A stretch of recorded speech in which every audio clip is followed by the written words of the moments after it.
Hello বন্ধুরা, good morning. কেমন আছেন সবাই? আশা করছি ভালো আছেন। সকাল সকাল এই যে ছাদে চলে এসেছি। সকাল সকাল ঠিক নয়, সকালটা শুরু হয়েছে অনেক আগে, এখন অনেক বেলা হয়ে গেছে। রোদও উঠেছে বেশ ভালো, কিন্তু চারপাশের প্রকৃতিটা কত সুন্দর লাগছে দেখুন ছাদে থেকে। ঘরবাড়িগুলো মানে কত সুন্দর। মাঝের মধ্যে মানে সব সময় তো ঘরের মধ্যে থাকি, তাই মাঝের মধ্যে বাইরে বের হলে এইসব খুব ভালো লাগে। আর এদিকে এই যে দেখুন, আমার জামা কাপড় মেলতেই এসেছিলাম, ওইগুলো সমস্ত কিছু মেলা হয়ে গেছে। এখানে শুধু আমাদের নয়, আর বাকি আর অন্য লোকেদেরও শুধু আছে। আর তারপরে একটু ছাদে ঘুরছি, মানে নিচে ঠান্ডা তো, ওই জন্য একটু রোদে দাঁড়িয়ে একটু ঘুরছিলাম। আর এই যে দেখুন, জবা ফুলের গাছটাতে একটা দুটো করে প্রায় ফুল ফোটে। মাটিতে হলে গাছটা হয়তো আরও সুন্দর হতো, তবেও বেশ ভালো হয়েছে, ভালোই লাগছে গাছটা, না খুব সুন্দর দেখতে লাগছে। আর এদিকে এই যে সুপুরি গাছ দেখুন, কত সুপুরি হয়েছে। এক সময় তো আমি সুপুরি প্রচুর খেতাম, প্রায় সুপুরিকে ভালোবেসে ফেলেছিলাম, নেশা হয়ে গেছিলো পুরো বলতে গেলে। তারপরে ছেলে আমার জীবনে আসার পরে সুপুরির সঙ্গে ব্রেকআপ হয়ে গেছে। একদিক থেকে ভালোই হয়েছে। অনেকক্ষণ থেকেই ছাদে আছি, প্রায় 15-20 মিনিট হয়ে গেল। এখন 11:30 বাজে, প্রচুর রোদ। এবারে ঘাম বেরিয়ে যাবে গায়ে থেকে। ছেলে নিচে যাবে, ওই জন্য। ওই যে বাবু, কোথায় তুমি? ওই দেখতে পাচ্ছি, ওদিকে চলে আসছে, এই দিকে চলে আসছে, দেখতে পাচ্ছি। চলুন এবারে নিচে যাই, গিয়ে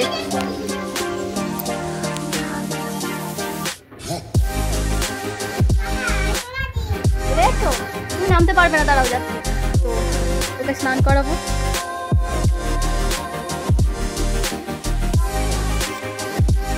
রান্না বান্না সমস্ত কাজ করছে এই পর্যন্ত। এবারে ছেলেকে স্নান করাবো আর খাওয়া দাওয়া, তারপরে রেস্ট।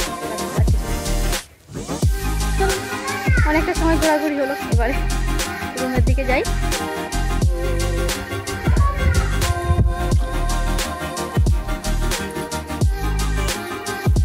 চাবি নিয়েছো? আমি হাত ধরে নামবো, হাত ধরে নামবে তুমি, হাত ধরে নামবে, একা একা পারবে না। না, আমাকে হাত দাও, হাতটা দাও। হ্যাঁ দাও, চাবিটা থাক, ওই রকম থাক, তুমি হাতটা দাও, ওই হাতটা দাও, এই হাতটা। হ্যাঁ চলো, আস্তে নামো, আস্তে নামো।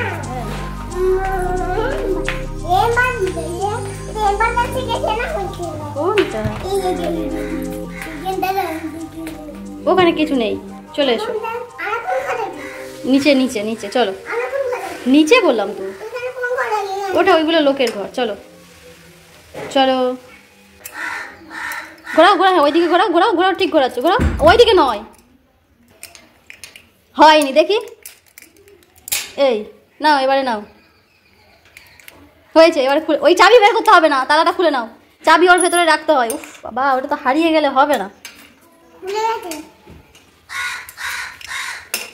ওটা ওখানে থাকে। দুপুরবেলা খাওয়া দাওয়ার পরে অনেকটা সময় রেস্ট নিয়েছি আমি, যদিও ঘুমাইনি। ছেলে মানে ঘুমাতে চাইছিল না প্রথমে, তারপরে এই যে বিকেল 4টের দিকে ঘুমিয়েছে, ও এখনও ওঠেনি। তো ওই জন্য ভাবলাম যে ও ঘুমিয়ে আছে, আমি তাড়াতাড়ি রান্নাগুলো সেরে ফেলি, তারপরে সন্ধ্যের পরে ওকে নিয়ে একটু মানে ওকে সময় দিতে পারবো। না হলে সন্ধ্যেবেলা ও যখন ঘুম থেকে উঠে খেলা করবে বা এমনি সময় থাকবে, তখন আমি ওকে সময় দিতে পারবো না। ওই জন্য এই যে এখন ঝটপট করে দুটো তরকারি বানাবো, সেইগুলোরই ব্যবস্থা করছি। যা কিছু কাটাকুটির ছিল কেটে নিয়ে তারপরে এখানে এই যে তরকারিগুলো এক এক করে বসিয়ে দিতে শুরু করে দিয়েছি। প্রথমে বানিয়ে নেবো, একটু মাছের ঝাল বানানোর আছে, এইটা দুপুরবেলা বানাবো বলে দুপুরবেলা কোনো রকম খেয়েছি একটুখানি, মানে অল্প একটু যা হয়েছিল খেয়ে নিয়েছি। বানাবো ভেবেছিলাম, তারপর বলি থাকবে, আর বেলা হয়ে গেছিলো, ওই জন্য আর কিছু করা হয়নি। ওই পায়রাথলি মাছ এনেছিল গতকাল, একটা ছিল ওই মাছটা, আর সঙ্গে আছে দুটো চিংড়ি, বড় সাইজের একটু, ওই চিংড়ি দুটো ঝাল বানাবো। অ্যাকচুয়ালি ওইগুলো আমার জন্য, কিন্তু আমি তো আর অতটা খেতে পারবো না। সত্যি কথা বলতে মাছ চিংড়ি আমি বেশি খেতে পারি না, একদম বেশি খেতে পারি না। আর এদিকে এই যে ছেলেটা এখনও ঘুমাচ্ছে, দেখুন। মাছের ঝালটা বসিয়ে দিয়ে দেখতে এলাম ও উঠেছে কি, তো এখনও ওঠেনি। ওকে দেখতে গিয়ে এইদিকে দেখুন মাছের ঝালটাই অলরেডি হয়ে গেছে। তো একদম অল্প পরিমাণে করেছি, এই যে চিংড়ি আর মাছ ঝাল বানিয়ে নিয়েছি। এতে একটু সর্ষে দিয়েছি, ভালোই হবে আশা করছি। অল্প একটু, একদম মানে খুব বেশি মশলা নেই, টমেটোটা একটু বেশি আছে ওই জন্য মানে ঝোলটা একটু গাঢ় গাঢ় টাইপ হয়েছে। তো আমি একটু খাবো আর হাজব্যান্ডকেও দেবো, কারণ এতটা ওই বড় মাছ আছে, তারপরে চিংড়ি আমি অতটা পরিমাণে খেতে পারবো না। আর এদিকে কড়াটা ধুয়ে নিয়ে বাকি যে তরকারিটা বসাবো সেটা বসিয়ে দিচ্ছি। মানে ওইটা বানাবো আলু দিয়ে, সবজি তো নেই, আলু দিয়ে। আর তেলাপিয়া মাছ আছে দুটো, ওই মাছ দুটো ঝোল বানিয়ে দেবো, ছেলে আর ছেলের বাবা দুজনে খাবে। আর মশলাগুলো এদিকে সব গুলে নিয়েছিলাম জলে। এইভাবে বানালে না মানে আমার মনে হয় তরকারিটা বেশ ভালো টেস্টি হয়, মশলাগুলো ভিজে যায়। যেহেতু আমি পুরো মশলা ব্যবহার করছি, বাটা মশলার তরকারি হলে তো আর কোনো কথাই নেই, তার স্বাদটাই আলাদা, স্বাদ গন্ধ দুটোই আলাদা হয়। যেহেতু গুঁড়ো মশলার তরকারি বানাই সব সময়, ওই জন্য মশলাটা একটু গুলে নেওয়ার চেষ্টা করি, যখন পারি গুলে নিই, আর না হলে এমনি সময় এমনি রান্না করে নিই। এদিকে এই যে মানে সবজিগুলো সমস্ত কিছু ভালো করে কষে নিয়ে তরকারিতে জলটা দিয়ে দিয়েছি, দিয়ে ওটা ততক্ষণ হচ্ছে। আর আমি এদিকে ভাতের জন্য চাল ধুয়ে নিচ্ছি। দুপুরবেলার অনেকটা ভাত আছে, ওই জন্য চালটা অল্প পরিমাণে নিয়েছি। ভাতটা এই ভাতের সঙ্গে দিয়ে দেব, দিলে রাত্রেবেলা হয়ে যাবে। চালটা ধুয়ে রেখে দিয়ে তারপরে যাব ছেলেকে ডাকতে। শোনা, উঠে পড়ো, সন্ধ্যা হয়ে গেছে তো। তুমি উঠবে না? ওই দেখো বলে না কেন, তোমাকে আমি ওই জন্য তো দুপুরবেলা ভাত খাওয়ার পরে ঘুমাতে বলি। তো তুমি কেন ঘুমাতে চাও না বলো? আর এখন সন্ধ্যা হয়ে গেছে, ঘুমাচ্ছ, এরপরে রাত্রেবেলা তো অনেক রাত পর্যন্ত জেগে থাকবে, আর ঘুমাতে চাইবে না। তোমাকে ডাকছি তখন থেকে, তুমি উঠছো না কেন বলো? উঠে বলো, উঠে একটু খেয়ে নাও, নিয়ে একটু পড়বে, ঠিক আছে? পড়বে তো? পড়বে, একটু ড্রয়িং করবে। কি খাবো? হরলিক্স বিস্কুট খাবে? কি খাবে বলো? হরলিক্স বিস্কুট কি খাবে? কি খাবে?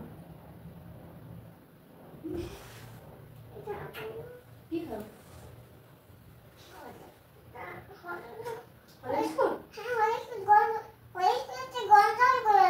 আচ্ছা, গরম জল এক্ষুনি হয়ে যাবে তো। গরম জল করতে কত সময় লাগে? একটুখানি গরম জল করবো। উঠে পড়ো, উঠে পড়ো, উঠে একটু জল খেয়ে নাও। এসো আমি জল খাইয়ে দিই বাবু। উঠে পড়ো, উঠে পড়ো বাবু, একটু জল খেয়ে নাও।